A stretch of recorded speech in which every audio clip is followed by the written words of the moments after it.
Analizamos estas cuestiones de la mano de Eduardo Irastorza, profesor de OBS Business School, que ya está con nosotros un día más. ¿Qué tal? Muy buenas, Eduardo. Muy buen día. Buen día. Un placer, Eduardo, tenerte por aquí en un día, bueno, pues marcado todavía, ¿no?, por esta conferencia de Suiza, pero también con muchas noticias. Si te parece, empezamos poniendo el foco en Israel. La decisión de Netanyahu disuelve el gabinete de guerra después de la dimisión de Benny Gantz, sobre todo parece para que no entren tanto Itamar Ben-Gvir como Bezalel Smotrich, ¿no? Son dos de los más agresivos, de los más extremistas y que podrían, bueno, pues llevar ya una guerra total a Israel si es que no están metidos ya prácticamente en una de ellas. Así es, el gabinete de guerra se disuelve. Tiene cierto sentido que se disuelva porque realmente surgió para responder a una situación puntual, ¿no? Y esto ya se ha convertido casi en una constante en la política exterior israelí. La razón por la cual lo ha hecho Netanyahu, yo creo que es evidente. Quiere tener un mayor control, mayor libertad de decisión, y se estaba encontrando con que su posición era contestada. Y era contestada por partidos a su derecha. Increíble que parezca, puede haber partidos a la derecha de Netanyahu. Son partidos que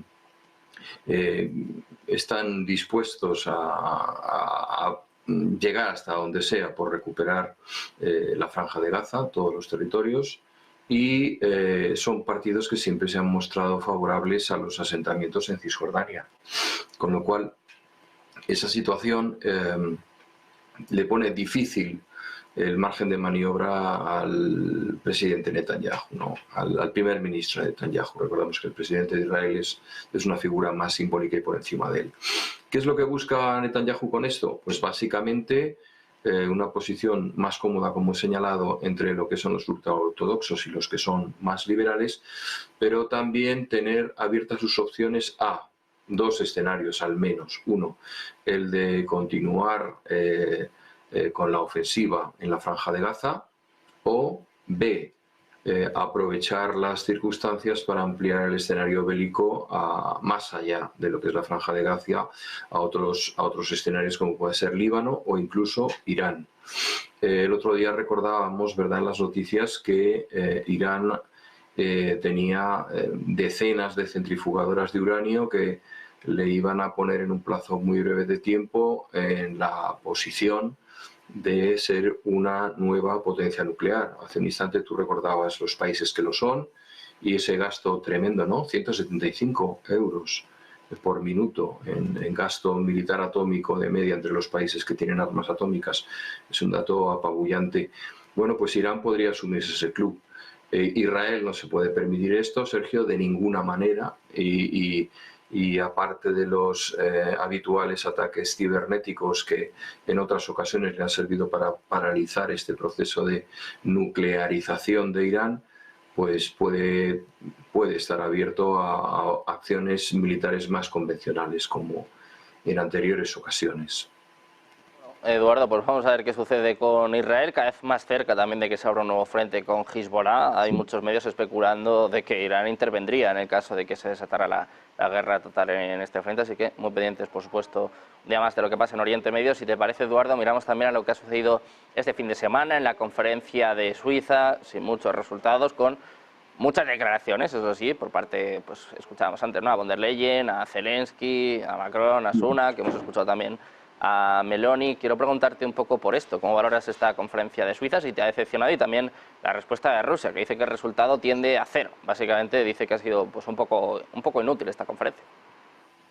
Claro, la decepción yo creo que siempre es directamente proporcional a las expectativas que deposites en algo.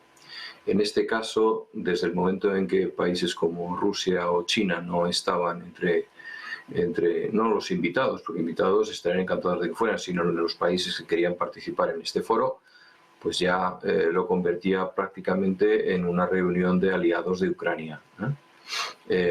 Bueno, se han hecho declaraciones de intenciones, se habla de aprovechar el dinero ruso congelado para financiar las armas que ataquen a los rusos, lo cual es un ejercicio cuando menos curioso, ¿no?, respecto al concepto de la propiedad del capital, que, bueno, pues sienta un precedente muy peligroso, al margen de Rusia para otros países en otras circunstancias. A mí esa parte me inquieta un poco. Puedan, si quieren dar dinero, que den de lo suyo, ¿no?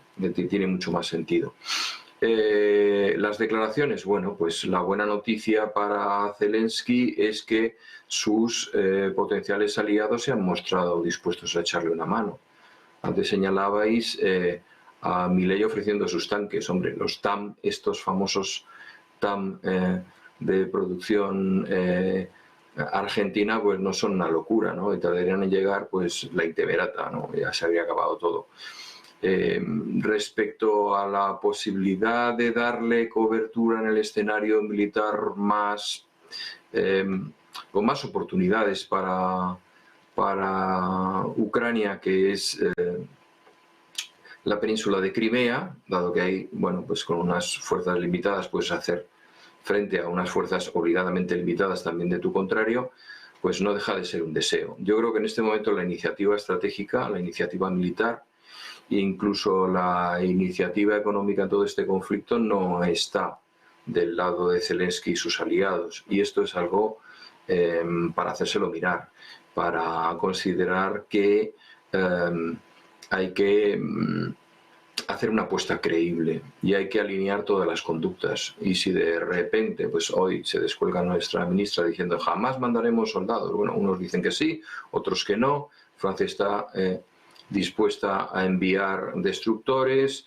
Inglaterra, Reino Unido ha tenido siempre un papel muy importante en lo que ha sido los golpes de mano que ha tenido Ucrania.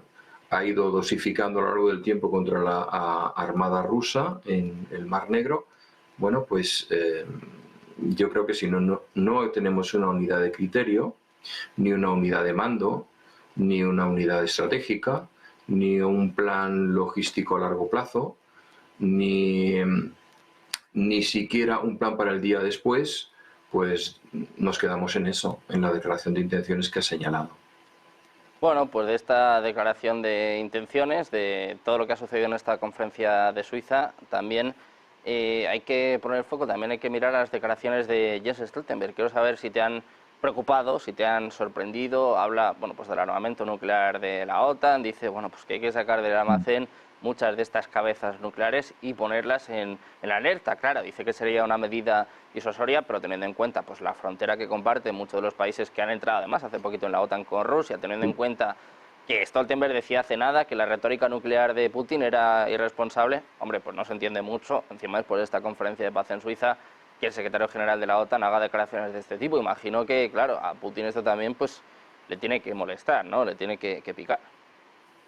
Bueno, yo creo que hay determinadas figuras. Stoltenberg es uno de ellos, es una de esas figuras que con el tiempo tienen que desaparecer de la escena, porque se ha significado de una manera muy flagrante hacia la escalada militar, ¿no?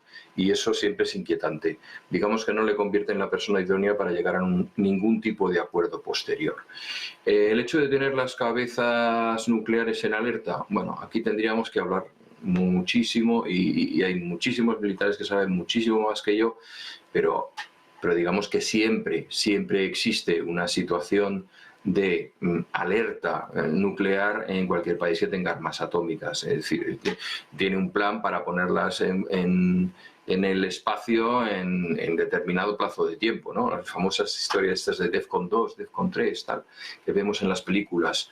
Bueno, el problema no sería tanto que esté en alerta, que cualquier ejército nuclearizado está permanentemente en alerta, no se puede permitir no estarlo, sino que las aproximen físicamente. Eso sí sería una provocación fuera de lugar, porque realmente son armas que pueden cruzar cientos, miles y miles de kilómetros sin necesidad de ponértelos en la puerta. Es decir, el hecho de encontrarnos con misiles en Polonia, en Estonia, en Lituania o en Letonia, pues no tendría ningún sentido, ¿no? No tendría ningún sentido más que el puramente propagandístico y amenazador, y justificaría, por otro lado, pues el discurso de por qué llevo yo un submarino ruso a las costas de Cuba o por qué me paseo también en otro submarino ruso, como ha señalado antes Sergio, por las costas del Reino Unido. Bueno, Pendientes de estas provocaciones, ¿no? Estos movimientos, estos juegos de guerra, ¿no? Que se suelen Sí, llamar. Antes de terminar, Eduardo, quiero preguntarte por otra noticia que contábamos al inicio de este espacio, los viajes de Putin de esta semana, tanto a Corea del Norte como a Vietnam, quizás el más significativo el de Corea del Norte, 24 años después, claro, la OTAN, el G7, todos alertando de la relación entre Rusia y Corea del Norte, justo esta semana viaja allí el presidente ruso. Quiero preguntarte precisamente por esto, ¿qué significa, si también es un mensaje, un aviso a Occidente?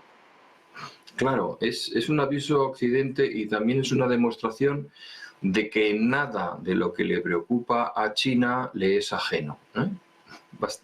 Valga la expresión. ¿Qué quiero decir?